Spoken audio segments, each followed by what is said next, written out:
Hello all, welcome to this academy. വരാൻ പോകുന്ന SSC and railway എക്സാംസിന് ചോദിക്കാൻ ചാൻസ് ഉള്ള ഏറ്റവും important current affairs questions discuss ചെയ്യുന്ന ഒരു സീരീസ് ആണ് ടോപ്പ് 200 കറണ്ട് അഫയേഴ്സ്. ഈ ഒരു സീരീസിന്റെ ഭാഗമായിട്ടുള്ള 6ാമത്തെ സെഷനാണ് നമ്മൾ കണ്ടക്ട് ചെയ്യുന്നത്. പ്രീവിയസ് സെഷൻസിലായിട്ട് ഒട്ടനവധി ക്വസ്റ്റ്യൻസും അതിൻ്റെ റിലേറ്റഡ് ഫാക്ട്സും നമ്മൾ ഡിസ്കസ് ചെയ്തു. ഈ ഒരു സെഷനിലും ഇമ്പോർട്ടൻ്റ് ആയിട്ടുള്ള കുറച്ച് ക്വസ്റ്റ്യൻസും അതിൻ്റെ റിലേറ്റഡ് ഫാക്ട്സും ആണ് നമ്മൾ ഡിസ്കസ് ചെയ്യുന്നത്. അപ്പോൾ നമുക്ക് ക്വസ്റ്റ്യൻസിലേക്ക് കിടക്കാം. So the first question, which is India's first approved dengue vaccine? Which is India's first approved dengue vaccine that protects against all 4 dengue virus types? So ഇന്ത്യയിലെ അല്ലെങ്കിൽ ഇന്ത്യ അപ്രൂവ് ചെയ്തിട്ടുള്ള ആദ്യത്തെ ഫസ്റ്റ് ഡെങ്കു വാക്സിൻ ഏതാണ് എന്നുള്ളതാണ് question. Option A Dengue Nova, option B Qdenga, option C ഡെക്സാവീർ and option D ടെട്രാഡൻ. ഇതിലേതാണ് India ആദ്യമായിട്ട് അപ്രൂവ് ചെയ്തിരിക്കുന്ന dengue vaccine which protects against all 4 dengue virus types? So the correct answer is option B, Qdenga. So option B Qdenga ആണെന്ന് India approve ചെയ്തിരിക്കുന്ന ആദ്യത്തെ dengue vaccine. So India approve ചെയ്തിരിക്കുന്ന ആദ്യത്തെ dengue vaccine എന്ന് പറയുന്നത് ക്യൂഡെങ്കയാണ്. So ക്യൂഡെങ്കയുടെ മറ്റൊരു പേര്, so Qdenga is also known as TAK003. So TAK003 എന്ന് എന്ത് ചെയ്യാറുണ്ട്, ക്യൂഡെങ്ക അറിയുന്നുണ്ട്. സോ ക്യൂഡെങ്ക അല്ലെങ്കിൽ TAK003 എന്നുള്ളതാണ് ഈ ഒരു വാക്സിന്റെ ഒഫീഷ്യൽ നെയിം എന്ന് പറയുന്നത്, ക്യൂഡെങ്ക ഓർ TAK003. ഇനി ഇത് ഡെവലപ്പ് ചെയ്ത് ആരാന്ന് ചോദിച്ചു കഴിഞ്ഞാൽ it was developed by Takeda. So Takeda ആണ് എന്ത് ചെയ്യുന്നത്, so Takeda GmbH. So Takeda GmbH ആണ് എന്ത് ചെയ്തിരിക്കുന്നത്, ഇത് ഡെവലപ്പ് ചെയ്തിരിക്കുന്നത്. It was developed by Takeda GmbH. So Takeda GmbH ആണ് എന്ത് ചെയ്തിരിക്കുന്നത്, ഇത് ഡെവലപ്പ് ചെയ്തിരിക്കുന്നത്. ആൻഡ് ഇതെന്ന് പറയുന്നത് ജർമ്മനി ബേസ് ചെയ്തിട്ടുള്ള കമ്പനിയാണ്. സോ ജർമ്മനി ബേസ് ചെയ്തിട്ടുള്ള കമ്പനി ആയിട്ടുള്ള Takeda GmbH ആണ് എന്ത് ചെയ്തിരിക്കുന്നത്, ഈ ഒരു വാക്സിൻ ക്യൂഡെങ്ക ഡെവലപ്പ് ചെയ്തിരിക്കുന്നത്. ആൻഡ് ഈ ക്യൂഡെങ്ക എന്ന് പറയുന്നത് ഇതൊരു ലൈവ് അറ്റിനുവേറ്റഡ് വാക്സിൻ ആണ്. So this is A live attenuated vaccine. So എന്ന് പറയുന്നത് എന്താണ്, ഒരു ലൈവ് അറ്റിനുവേറ്റഡ് വാക്സിൻ ആണ്. അതായത് വീര്യം കുറഞ്ഞ ലൈവ് ആയിട്ടുള്ള വൈറസസിനെ എന്ത് ചെയ്യും, നമ്മുടെ ബോഡിയിലേക്ക് അഡ്മിനിസ്റ്റർ ചെയ്യും. അപ്പൊ ഈ ഒരു വൈറസിനെതിരെ എന്ത് ചെയ്യും, നമ്മുടെ ബോഡി ആന്റിബോഡീസ് ഡെവലപ്പ് ചെയ്യും. പക്ഷെ ഈ വൈറസിന് എന്ത് കാണില്ല, നമ്മുടെ ബോഡിയെ വീക്ക് ആക്കാൻ പറ്റുന്ന സ്ട്രെങ്ത് കാണില്ല. അതായത് നമ്മുടെ ബോഡിയിൽ ഈ ഒരു ഫീവർ ഡെവലപ്പ് ചെയ്യാൻ പറ്റുന്ന അത്രയും സ്ട്രെങ്ത് കാണില്ല. സോ ലൈവ് ആണ്, അതായത് ലൈവ് വൈറസസിനെയാണ് എന്ത് ചെയ്യുന്നത്, അതായത് വീക്കൻ ചെയ്ത ലൈവ് വൈറസസിനെയാണ് എന്ത് ചെയ്യുന്നത്, ഈ ഒരു വാക്സിൻ വഴി നമ്മളിലേക്ക് അഡ്മിനിസ്റ്റർ ചെയ്യുന്നത്. അതുകൊണ്ട് തന്നെ അതിനെതിരെ നമ്മുടെ ബോഡീസ് ആന്റിബോഡി പ്രൊഡ്യൂസ് ചെയ്യും. പക്ഷേ ഈ ഒരു വൈറസിന് എന്ത് കാണില്ല, സ്ട്രെങ്ത് കാണില്ല. അതായത് നമ്മുടെ ബോഡിയെ വീക്കൻ ചെയ്യാൻ വേണ്ടിയിട്ടുള്ള സ്ട്രെങ്ത് കാണില്ല. സോ ആ ഒരു ടൈപ്പ് ഓഫ് വാക്സിൻ ആണിത് ക്യൂഡെങ്ക എന്ന് പറയുന്നത്. അപ്പോൾ it is A live attenuated vaccine. അതുപോലെ തന്നെ ഇതൊരു ടെട്രാവാലന്റ് വാക്സിൻ ആണ്. സോ അതുപോലെ തന്നെ എന്താണ്, ഇതൊരു ടെട്രാവാലന്റ് വാക്സിൻ ആണ്. സോ ടെട്രാവാലന്റ് വാക്സിൻ എന്ന് പറയുമ്പോൾ 4 ടൈപ്പ് ഓഫ് ഡെങ്കു വൈറസസ് ഉണ്ട്. ഈ 4 ടൈപ്പ് ഓഫ് ഡെങ്കു വൈറസസിനെതിരെ എന്ത് ചെയ്യുന്നുണ്ട്, ഇത് പ്രൊട്ടക്ഷൻ പ്രൊവൈഡ് ചെയ്യുന്നുണ്ട്. So it is a tetravalent vaccine. So ഇത് ലൈവ് അറ്റിനുവേറ്റഡ് വാക്സിൻ, ഇതൊരു ലൈവ് അറ്റിനുവേറ്റഡ് ടെട്രാവാലന്റ് വാക്സിൻ ആണ്. സോ ലൈവ് വൈറസിനെ അറ്റിനുവേറ്റ് ചെയ്ത വീക്കൻ ചെയ്തിട്ടുള്ള ലൈവ് വൈറസസിനെയാണ് നമ്മുടെ ബോഡിയിലേക്ക് അഡ്മിനിസ്റ്റർ ചെയ്യുന്നത്. ആൻഡ് ഇത് 4 ടൈപ്പ് ഓഫ് ഡെങ്കു ഫീവറിനെതിരെ എന്ത് ചെയ്യുന്നുണ്ട്, പ്രൊട്ടക്ഷൻ തരുന്നുണ്ട്. അതുപോലെ തന്നെ ഇത് റീകോംബിനന്റ് DNA ടെക്നോളജി യൂസ് ചെയ്തിട്ടാണ് ഈ ഒരു വാക്സിൻ ഡെവലപ്പ് ചെയ്തിരിക്കുന്നത്. It is develop using recombinant DNA technology. So recombinant DNA technology use ചെയ്ത് ഡെവലപ്പ് ചെയ്ത വാക്സിൻ ആണെന്ന് ക്യൂഡെങ്ക എന്ന് പറയുന്നത്. It was develop using the recombinant DNA technology. So recombinant DNA technology use ചെയ്തിട്ടാണ് ഇത് എന്ത് ചെയ്തിരിക്കുന്നത്, ഡെവലപ്പ് ചെയ്തിരിക്കുന്നത്. ദെൻ അതുപോലെ തന്നെ ഇനി ഡെങ്കു ഫീവറിലേക്ക് വരുമ്പോൾ, സോ ഡെങ്കു എന്ന് പറയുന്നത് ട്രോപ്പിക്കൽ ഏരിയാസിൽ മാത്രം കാണുന്ന ഒരു ട്രോപ്പിക്കൽ ഡിസീസ് ആണ്.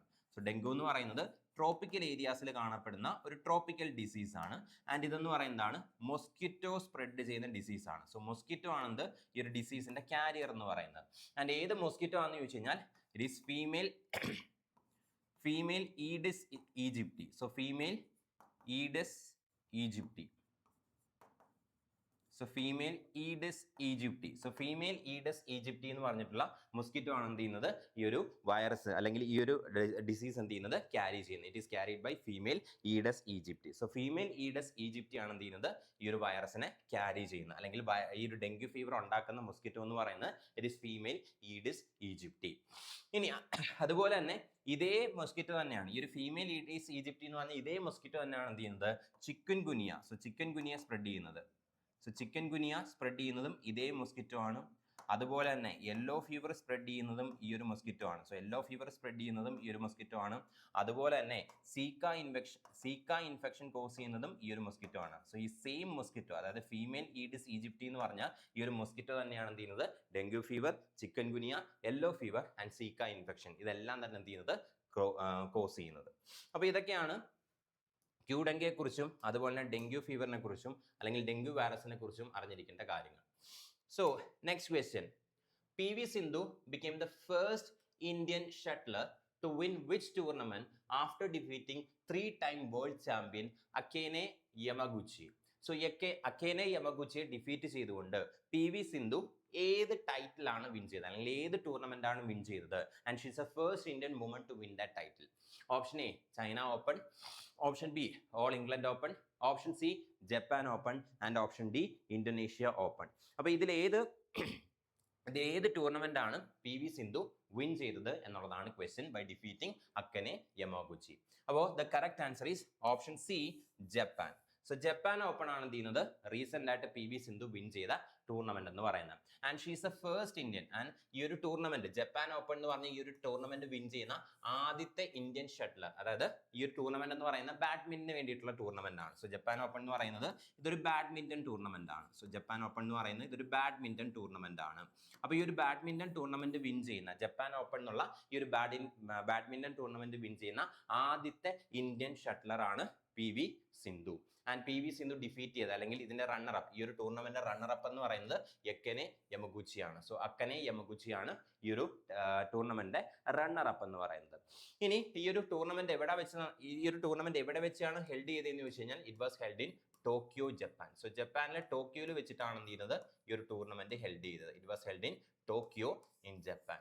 സോ ജപ്പാനിലെ ടോക്കിയോയിൽ വെച്ചിട്ടാണ് എന്ത് ചെയ്യുന്നത്, ഈ ഒരു ടൂർണമെന്റ് കണ്ടക്ട് ചെയ്യുന്നത്. ആൻഡ് PV സിന്ധു ഡയറക്ട് സെറ്റിലാണ് എന്ത് ചെയ്യുന്നത്, വിൻ ചെയ്യുന്നത്. അതായത് 21-17. സോ 21-17, 21-17 ഇങ്ങനെ രണ്ട് ഡയറക്ട് സെറ്റിലായിട്ടാണ് എന്ത് ചെയ്യുന്നത്, PV സിന്ധു വിൻ ചെയ്യുന്നത്. സോ ഫസ്റ്റ് രണ്ട് സെറ്റും 21-17 ജയിച്ചിട്ടാണ് എന്ത് ചെയ്യുന്നത്, PV സിന്ധു ഈ ഒരു ടൂർണമെന്റ് വിൻ ചെയ്യുന്നത്, അല്ലെങ്കിൽ ഫൈനൽസ്, വുമൺ സിംഗിൾസ് ഫൈനൽസ് എന്ത് ചെയ്യുന്നത്, വിൻ ചെയ്യുന്നത്. Next question, with reference to the Investment Friendliness Index IFI recently seen in news, consider the following statement. So Investment Friendliness Index ആയിട്ട് ബന്ധപ്പെട്ടിട്ട് ഒരു 3 സ്റ്റേറ്റ്മെന്റ് തന്നിട്ടുണ്ട്. ഇതിനകത്ത് ഏതൊക്കെ സ്റ്റേറ്റ്മെന്റ്സ്, എത്ര സ്റ്റേറ്റ്മെന്റ്സ് ആണ്, സോ എത്ര സ്റ്റേറ്റ്മെന്റ്സ് ആണ് കറക്റ്റ് എന്നുള്ളതാണ് ക്വസ്റ്റ്യൻ.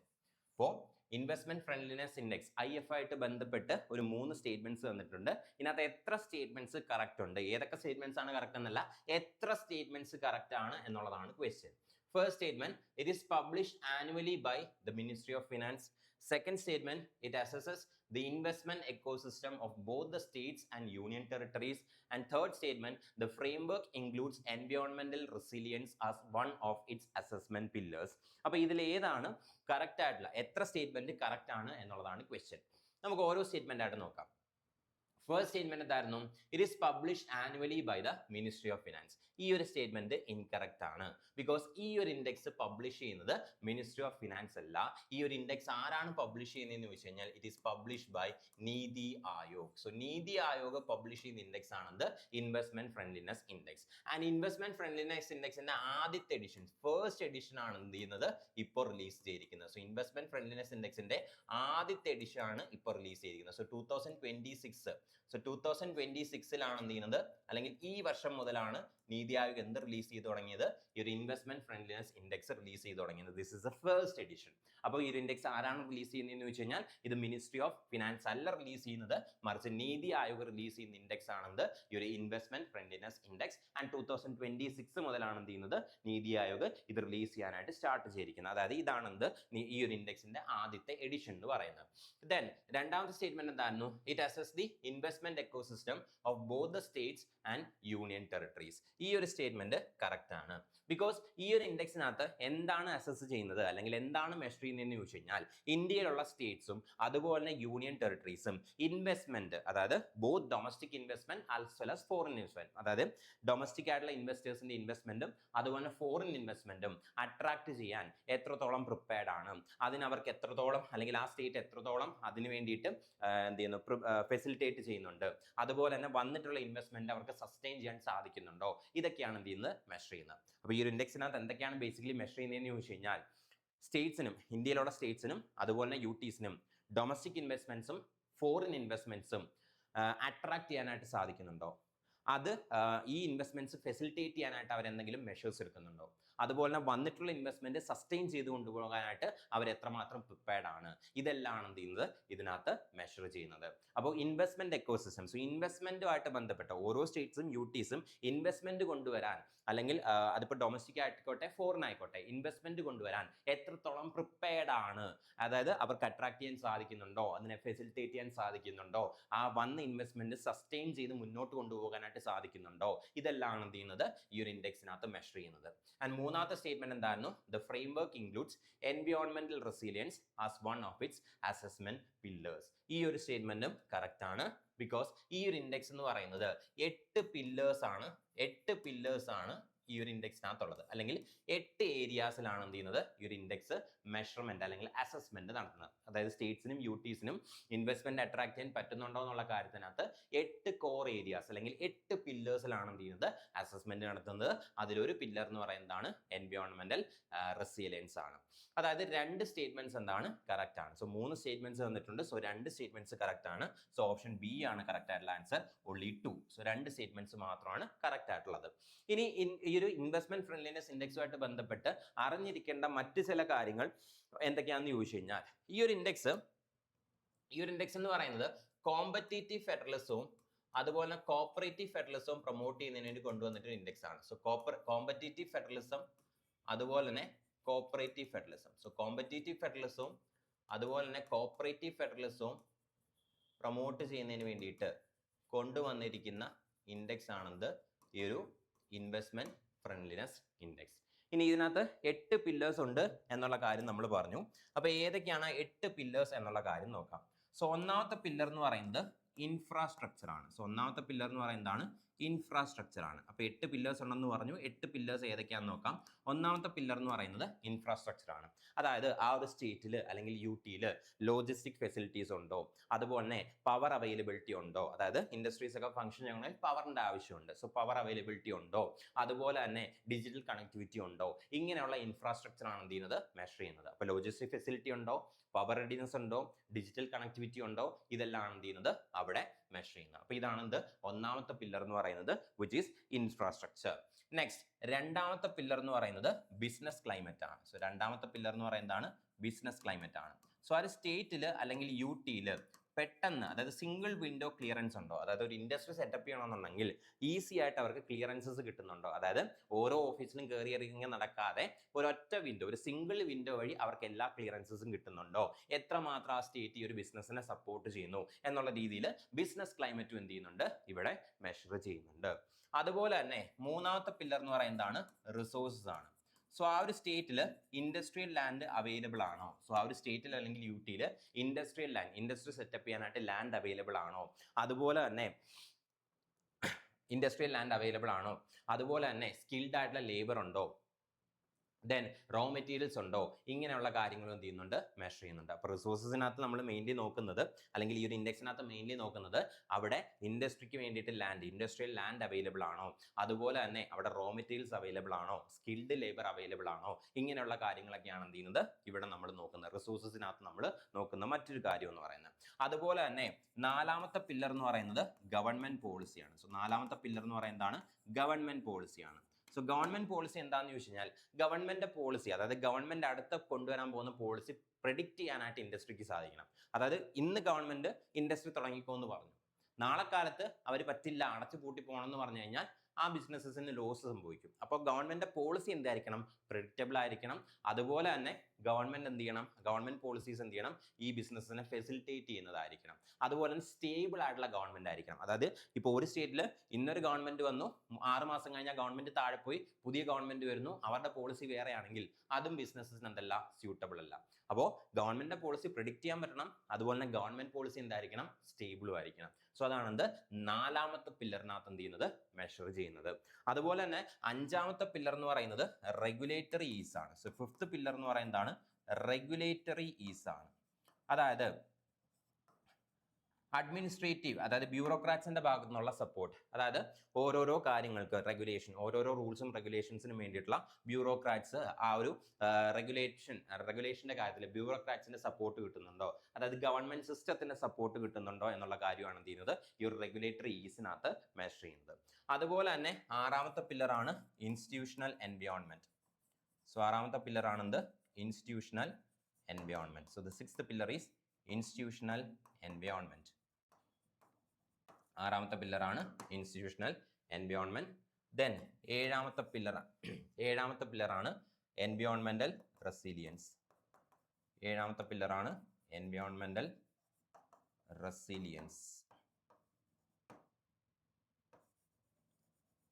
അപ്പോൾ ഇൻസ്റ്റിറ്റ്യൂഷണൽ എൻവയോൺമെന്റ് നോക്കുന്നുണ്ട്. അതുപോലെ തന്നെ എൻവയോൺമെന്റൽ റെസിലിയൻസ്, അതായത് ഒരു സ്റ്റേറ്റിന്റെ പൊല്യൂഷനും അതുപോലെ എൻവയോൺമെന്റൽ ഹെൽത്തും നമ്മൾ നോക്കുന്നുണ്ട്. ആൻഡ് 8ാമത്തെ പില്ലർ എന്ന് പറയുന്നത് ഇറ്റ് ഈസ് ഫൈനാൻഷ്യൽ ഹെൽത്ത്, അതായത് ആ ഒരു സ്റ്റേറ്റിന്റെ ഫിസിക്കൽ ഹെൽത്ത് എന്ത് ചെയ്യുന്നുണ്ട്? മെഷർ ചെയ്യുന്നുണ്ട്.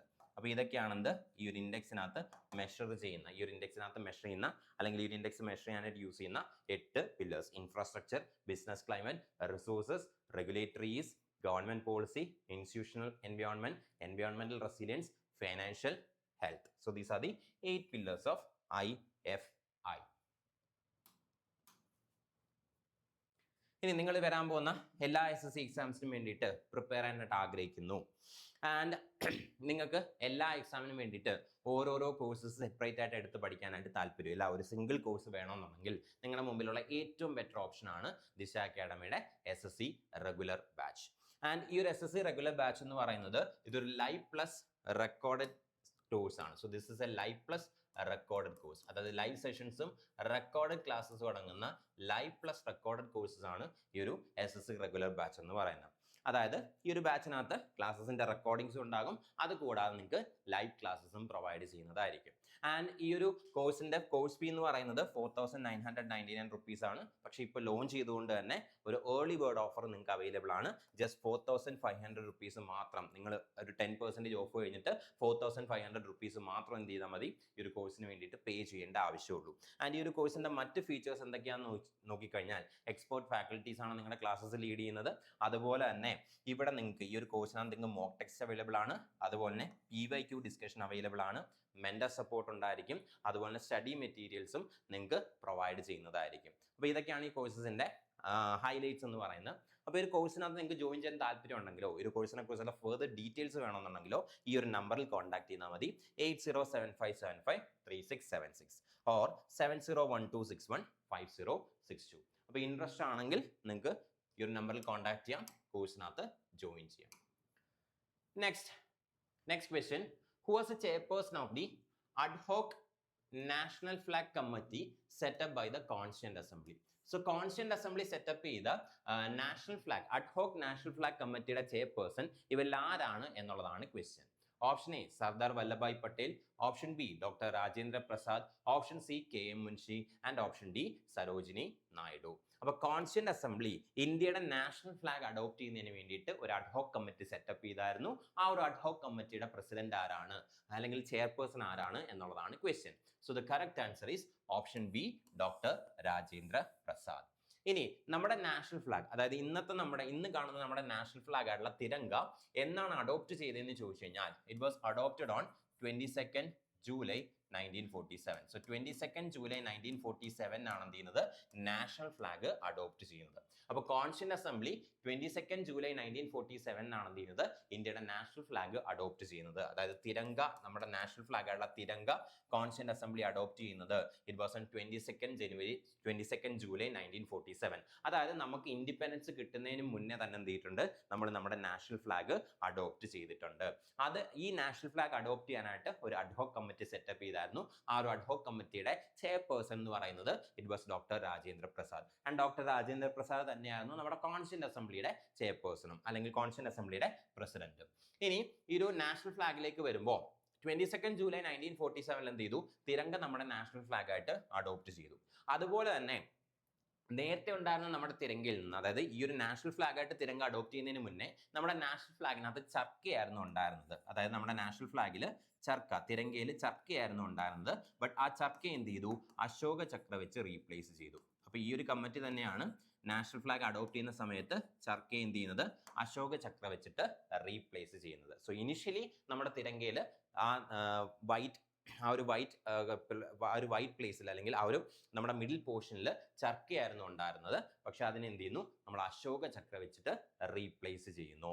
അതുപോലെ തന്നെ നമ്മുടെ നാഷണൽ ഫ്ലാഗിന്റെ കേസിലേക്ക് വന്നു കഴിഞ്ഞാൽ നമ്മുടെ നാഷണൽ ഫ്ലാഗിനകത്ത് 3 കളേഴ്സ് ആണുള്ളത്: saffron, white and green. So saffron, white, green, ഇതാണെന്ത് നമ്മുടെ തിരങ്കയുടെ 3 കളേഴ്സ് എന്ന് പറയുന്നത്. ഇതിൽ ആ ഒരു വൈറ്റ് സ്പേസിലാണ് എന്ത് ചെയ്യുന്നത്, നമ്മുടെ അശോക ചക്ര വരുന്നത്.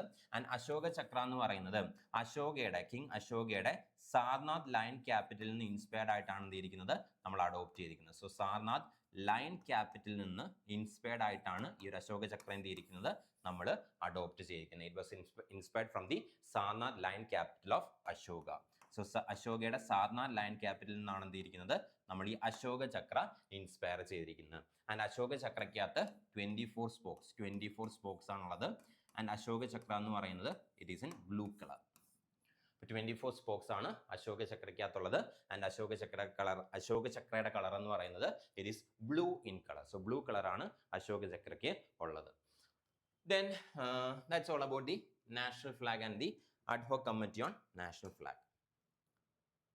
Next question: which GA tag spice from Meghalaya did PM Modi present as a part of special gift set to the world leaders at the G7 summit in Evian, France? അതായത് recent ആയിട്ട് ഫ്രാൻസിൽ വെച്ചിട്ട് G7 summit നടന്നായിരുന്നു. ആ G7 സമ്മിറ്റിൽ India represent ചെയ്തുകൊണ്ട് prime minister Narendra Modi പങ്കെടുത്തിരുന്നു. ആ ഒരു ഇവന്റിൽ വെച്ചിട്ട് പ്രൈം മിനിസ്റ്റർ നരേന്ദ്രമോദി മറ്റ് വേൾഡ് ലീഡേഴ്സിന് ഒരു ഗിഫ്റ്റ് സെറ്റ് പ്രസന്റ് ചെയ്തു. അതിൽ മേഘാലയയിൽ നിന്നുള്ള ഏത് GA ടാഗ്ഡ് സ്പൈസ് ആണ് ഉണ്ടായിരുന്നത് എന്നുള്ളതാണ് ക്വസ്റ്റ്യൻ. ഓപ്ഷൻ എ സോറാസ് bird's eye chilli, option B Lakadong turmeric, option C Khasi mandarin and option D Naga king chilli. അപ്പൊ ഇതിൽ ഏത് GA tag spice from Meghalaya ആണ് പ്രൈം മിനിസ്റ്റർ നരേന്ദ്രമോദി G7 സമ്മിറ്റിൽ വെച്ചിട്ട് മറ്റ് വേൾഡ് ലീഡേഴ്സിന് പ്രസന്റ് ചെയ്തത് എന്നുള്ളതാണ് question. So the correct answer is option B Lakadong turmeric. So Lakadong turmeric എന്ന് പറയുമ്പോൾ മേഘാലയയിലെ ലക്കഡോങ് ഏരിയയിലുള്ള ജൈന്ത്യ ഹിൽസിലാണ് എന്ത് ചെയ്യുന്നത്, ഗ്രോ ചെയ്യുന്നത്. അപ്പോൾ മേഘാലയയിലെ ജൈന്ത്യ ഹിൽസിലുള്ള ലക്കഡോങ് ഏരിയയിലാണ് എന്ത് ചെയ്യുന്നത്, ഈ ഒരു ലക്കഡോങ് ടർമറിക് ഗ്രോ ചെയ്യുന്നത്. ആൻഡ് ലക്കഡോങ് ടർമറിക്കിന്റെ പ്രത്യേകത എന്താണെന്ന് ചോദിച്ചു കഴിഞ്ഞാൽ ഇതിന് ബ്രൈറ്റ് യെല്ലോ കളർ ആണ്. സോ ഇതിന് ബ്രൈറ്റ് യെല്ലോ കളർ ആണ്. It has A bright yellow colour അല്ലെങ്കിൽ സ്ട്രോങ് യെല്ലോ കളർ. സോ ഈ ഒരു ലക്കഡോങ് ടർമറിക്കിന് വളരെ ബ്രൈറ്റ് ആയിട്ടുള്ള ഒരു യെല്ലോ കളറാണ് നമുക്ക് കാണാൻ സാധിക്കുന്നത്. അതുപോലെ തന്നെ ഈ ഒരു ടേമറിക് എന്ത് ചെയ്യാൻ സാധിക്കും, ഓർഗാനിക്കലി ഗ്രോ ചെയ്യാൻ സാധിക്കും without the use of fertilisers. So fertilisers ഇല്ലാതെ ഈ ഒരു ടർമറിക് എന്ത് ചെയ്യാൻ പറ്റും, ഗ്രോ ചെയ്യാനായിട്ട് സാധിക്കും. ആൻഡ് ഈ ഒരു ലക്കഡോങ് ടർമറിക്കിന് എന്ത് ചെയ്തിട്ടുണ്ട്, GA ടാഗ് കിട്ടിയിട്ടുണ്ട് in 2024. So geographical indication tag. So 2024 ലക്കഡോങ് ടർമറിക്കിന് എന്ത് കിട്ടിയിട്ടുണ്ട്, GA tag or geographical indication tag കിട്ടിയിട്ടുണ്ട്. അതുപോലെ തന്നെ ലക്കഡോങ് ടർമറിക്കുമായിട്ട് ബന്ധപ്പെട്ട് ഇപ്പൊ റീസെന്റ് ആയിട്ട് എന്ത് ചെയ്തിട്ടുണ്ട്, ഗവൺമെന്റ് ഒരു സ്കീം അല്ലെങ്കിൽ ഒരു മിഷൻ ലോഞ്ച് ചെയ്തിട്ടുണ്ട്. That is mission golden spice. ഇപ്പൊ റീസെന്റ് ആയിട്ട് ലക്കഡോങ് ടർമറിക്കിന്റെ പ്രൊമോഷൻ അല്ലെങ്കിൽ വാല്യൂ ചെയിൻ എൻഹാൻസ്മെന്റുമായിട്ട് ബന്ധപ്പെട്ട് മിഷൻ ഗോൾഡൻ സ്പൈസ് എന്ന് പറഞ്ഞൊരു മിഷൻ എന്ത് ചെയ്തിട്ടുണ്ട്? ഇന്ത്യ ഗവൺമെന്റ് ലോഞ്ച് ചെയ്തിട്ടുണ്ട്. അപ്പൊ മിഷൻ ഗോൾഡൻ സ്പൈസ് എന്തുമായിട്ട് റിലേറ്റ് ചെയ്തിരിക്കുന്നതെന്ന് ചോദിച്ചു കഴിഞ്ഞാൽ it is related to Lakadong turmeric. So Lakadong ടർമറിക്കിന്റെ വാല്യൂ ചെയിൻ എൻഹാൻസ്മെന്റുമായിട്ട് ബന്ധപ്പെട്ട ഒരു ഇന്റഗ്രേറ്റഡ് പോളിസി അല്ലെങ്കിൽ ഒരു ഇന്റഗ്രേറ്റഡ് മിഷൻ ആണെന്ത്?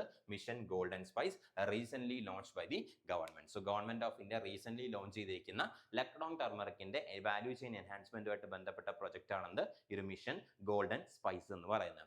ഇനി എന്തുകൊണ്ടാണ് ലക്കഡോങ് ടർമറിക്കിന് ഇത്ര പ്രത്യേകത? എന്തുകൊണ്ടാണ് അതിന് GI ടാഗ് കിട്ടിയെന്ന് ചോദിച്ചു കഴിഞ്ഞാൽ ലക്കഡോങ് ടർമറിക്കിൽ ഹൈ കുർക്കുമിൻ കണ്ടന്റ് ഉണ്ട്.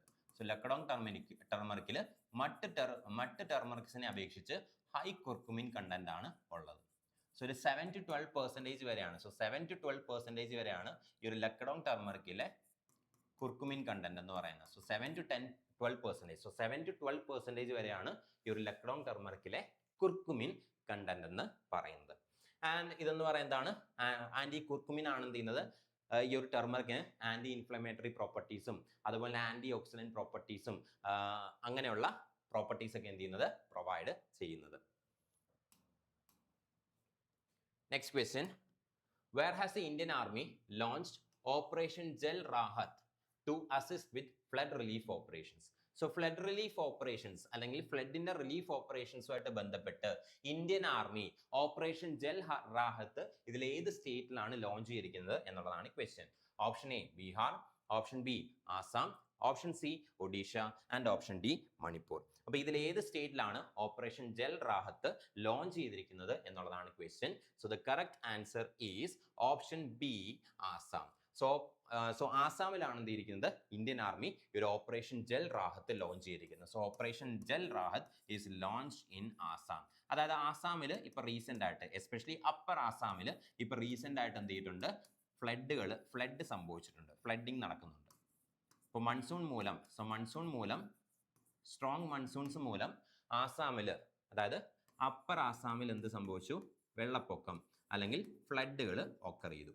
ആ ഫ്ലഡിൽ റെസ്ക്യൂ ഓപ്പറേഷൻസിന് വേണ്ടിയിട്ടും അതായത് കുടുങ്ങി കിടക്കുന്ന ആൾക്കാരെ റെസ്ക്യൂ ചെയ്യുന്ന റെസ്ക്യൂ ഓപ്പറേഷൻസിന് വേണ്ടിയിട്ടും അതുപോലെ തന്നെ ഈ ആൾക്കാർക്ക് എസെൻഷ്യൽ കൊമോഡിറ്റീസ് അല്ലെങ്കിൽ എസെൻഷ്യൽ സപ്ലൈ എത്തിക്കുന്നതിന് വേണ്ടിയിട്ടും ഇന്ത്യൻ ആർമി ലോഞ്ച് ചെയ്തിരിക്കുന്ന മിഷനാണെന്ത്? ജൽ റാഹത്ത്. അപ്പൊ ആസാമിലെ ഫ്ലഡിൽ അകപ്പെട്ടു പോയവർക്ക് റെസ്ക്യൂ ഓപ്പറേഷൻസ് അതുപോലെ തന്നെ അവർക്ക് എസെൻഷ്യൽ കൊമോഡിറ്റീസ് അല്ലെങ്കിൽ എസെൻഷ്യൽ സപ്ലൈസ് എത്തിക്കുക, ഇങ്ങനെയുള്ള റിലീഫ് ഓപ്പറേഷൻസിന് വേണ്ടിയിട്ട് ഇന്ത്യൻ ആർമി ലോഞ്ച് ചെയ്തിരിക്കുന്ന operation ആണെന്ത്? Operation Jal Rahat. Next question, which country secured the first position in the medal tally of the 2026 Asian Under-23 Athletics Championship? So 2026 Under-23 Asian Under-23 Athletics Championship ഏത് കൺട്രിയാണ് medal ടാലിയിലെ first position occupy ചെയ്തത് എന്നുള്ളതാണ് question. Option A Japan, option B India, option C China and option D Uzbekistan. അപ്പൊ ഇതിൽ ഏത് കൺട്രിയാണ് Asian Under-23 athletics ചാമ്പ്യൻഷിപ്പിൽ ഫസ്റ്റ് പൊസിഷൻ അല്ലെങ്കിൽ മെഡൽ ടാലിയിൽ ഫസ്റ്റ് പൊസിഷൻ സെക്യൂർ ചെയ്തത് എന്നുള്ളതാണ് question. So correct answer is option C China. So option C ചൈനയാണെന്ത് കറക്റ്റ് ആൻസർ എന്ന് പറയുന്നത്. ഇനി ഏഷ്യൻ Under-23 അത്ലറ്റിക്സ് ചാമ്പ്യൻഷിപ്പിലേക്ക് വന്നു കഴിഞ്ഞാൽ, സോ ഏഷ്യൻ Under-23 അത്ലറ്റിക്സ് ചാമ്പ്യൻഷിപ്പിലേക്ക് വന്നു കഴിഞ്ഞാൽ ഇത് ഈ ഒരു ചാമ്പ്യൻഷിപ്പിന്റെ ആദ്യത്തെ എഡിഷൻ ആണ്. This is A first edition of the Asian Under-23 athletics championship. ഈ ഒരു ഏഷ്യൻ Under-23 അത്ലറ്റിക്സ് ചാമ്പ്യൻഷിപ്പിന്റെ ആദ്യത്തെ എഡിഷൻ ആണ് 2026 നടന്നത്. ആൻഡ് ഇത് എവിടെ വെച്ചിട്ടാണ് നടന്നത് എന്ന് ചോദിച്ചു കഴിഞ്ഞാൽ, അല്ലെങ്കിൽ ആരാണ് ഈ ചാമ്പ്യൻഷിപ്പ് ഹോസ്റ്റ് ചെയ്തതെന്ന് ചോദിച്ചു കഴിഞ്ഞാൽ ചൈനയാണ് ഹോസ്റ്റ് ചെയ്തത്. ഓർഡോസിൽ വെച്ചിട്ടാണ്. സോ ഓർഡോസിൽ വെച്ചിട്ടാണ് എന്ത് ചെയ്തിരിക്കുന്നത്? ഈ ഒരു ചാമ്പ്യൻഷിപ്പ് നടന്നിരിക്കുന്നത്. സോ ചൈനയിലെ ഓർഡോസ് എന്നുള്ള സ്ഥലത്ത് വെച്ചിട്ടാണ് ഈ ഒരു ചാമ്പ്യൻഷിപ്പ് നടന്നത്. ഈ ഒരു ചാമ്പ്യൻഷിപ്പിന്റെ മെഡൽ ടാലിയിലേക്ക് വന്നു കഴിഞ്ഞാൽ ഫസ്റ്റ് പൊസിഷൻ ചൈനയ്ക്കാണ്. സോ ഈ ഒരു മെഡൽ ടാലിയിൽ ഫസ്റ്റ് പൊസിഷൻ, ആദ്യത്തെ പൊസിഷൻ എന്ന് പറയുന്നത്, മെഡൽ ടാലിയിലെ ഫസ്റ്റ് പൊസിഷൻ എന്ന് പറയുന്നത് ചൈനയ്ക്കാണ്. ആൻഡ് ചൈനയ്ക്ക് ഈ ഒരു ചാമ്പ്യൻഷിപ്പിൽ 52 മെഡൽസ് ആണ് ടോട്ടലി കിട്ടിയത്. സോ ഈ ഒരു ചാമ്പ്യൻഷിപ്പിൽ 52 മെഡൽസ് ടോട്ടലി കിട്ടിയിട്ടുണ്ട്. അതിനകത്ത് 23 മെഡൽസ് എന്താണ്? ഗോൾഡ് മെഡൽസ് ആണ്. സോ ടോട്ടൽ 52 മെഡൽസ് ആണ് ചൈന സെക്യൂർ ചെയ്തത്. അതിനകത്ത് 23 എന്താണ്? ഗോൾഡ് ആണ്. സെക്കൻഡ് പൊസിഷനിലേക്ക് എത്തിയത് ജപ്പാനാണ്. സോ സെക്കൻഡ് പൊസിഷനിൽ ജപ്പാനാണ്. തേർഡ് പൊസിഷനിൽ ഉസ്ബെക്കിസ്ഥാൻ. സോ തേർഡ് പൊസിഷനിൽ ഉസ്ബെക്കിസ്ഥാൻ ആണ്. ആൻഡ് ദ ഫോർത്ത് പൊസിഷനിൽ ഇന്ത്യ ആണ്. സോ ഫോർത്ത് പൊസിഷനാണ് ഇന്ത്യക്കുള്ളത്. ആൻഡ് ഇന്ത്യക്ക് ഈ ഒരു ചാമ്പ്യൻഷിപ്പിൽ ടോട്ടൽ 16 മെഡൽസ്, 16 മെഡലുകളാണ് ടോട്ടൽ കിട്ടിയത്. അതിനകത്ത് 3 ഗോൾഡും ഉണ്ട്. സോ 3 ഗോൾഡും ഉണ്ട്. അപ്പോൾ ഇന്ത്യക്ക് ഒരു ചാമ്പ്യൻഷിപ്പിൽ ടോട്ടൽ 16 മെഡൽസ് കിട്ടി. അതിൽ 3 ഗോൾഡ് ആണ്. ഏതൊക്കെ ഇവന്റിലാണ് ഗോൾഡ് കിട്ടിയെന്ന് ചോദിച്ചു കഴിഞ്ഞാൽ 4x400 mixed relay. So 4x400 mixed റിലേയിൽ ഇന്ത്യക്ക് ഗോൾഡ് മെഡൽ ഉണ്ട്. അതുപോലെ തന്നെ ജാവലിൻ ത്രോയിൽ ഇന്ത്യക്ക് ഗോൾഡ് മെഡൽ ഉണ്ട്. So 4x400 mixed relay, then javelin throw, അതുപോലെ തന്നെ 4x400 women's relay. So 4x400 women's relay. ഇത്രയും ഐറ്റത്തിലാണ് ഇന്ത്യ എന്ത് ചെയ്തത്, ഗോൾഡ് സെക്യൂർ ചെയ്തത്. അപ്പോൾ ഈ ഒരു ചാമ്പ്യൻഷിപ്പിൽ ഇന്ത്യക്ക് ടോട്ടൽ 16 മെഡൽസ് ഉണ്ട്. അതിനകത്ത് 3 ഗോൾഡ് ആണ്. അപ്പോൾ ഏതൊക്കെയാണ് ഗോൾഡ് കിട്ടിയ ഇവന്റ്സ് എന്ന് നോക്കിക്കഴിഞ്ഞാൽ ഒന്ന് 4x400 മിക്സഡ് റിലേ ആണ്, then javelin throw and 4x400 women's relay. ഈ 3 ഐറ്റത്തിലാണ് എന്ത് ചെയ്യുന്നത്, ഇന്ത്യ ഗോൾഡ് സെക്യൂർ ചെയ്യുന്നത്. അപ്പോൾ ഇതാണ് ഏഷ്യൻ അണ്ടർ 23 അത്ലറ്റിക്സ് ചാമ്പ്യൻഷിപ്പ്. അപ്പോൾ ഇത്രയും ക്വസ്റ്റ്യൻസ് ആണ് ഇന്നത്തെ ഈ ഒരു സെഷനിൽ ഡിസ്കഷന് വേണ്ടിയിട്ട് നമ്മൾ ടേക്കപ്പ് ചെയ്തിരുന്നത്. അപ്പോൾ കൂടുതൽ ക്വസ്റ്റ്യൻസുമായിട്ട് നമുക്ക് നെക്സ്റ്റ് സെഷനിൽ വീണ്ടും മീറ്റ് ചെയ്യാം. താങ്ക്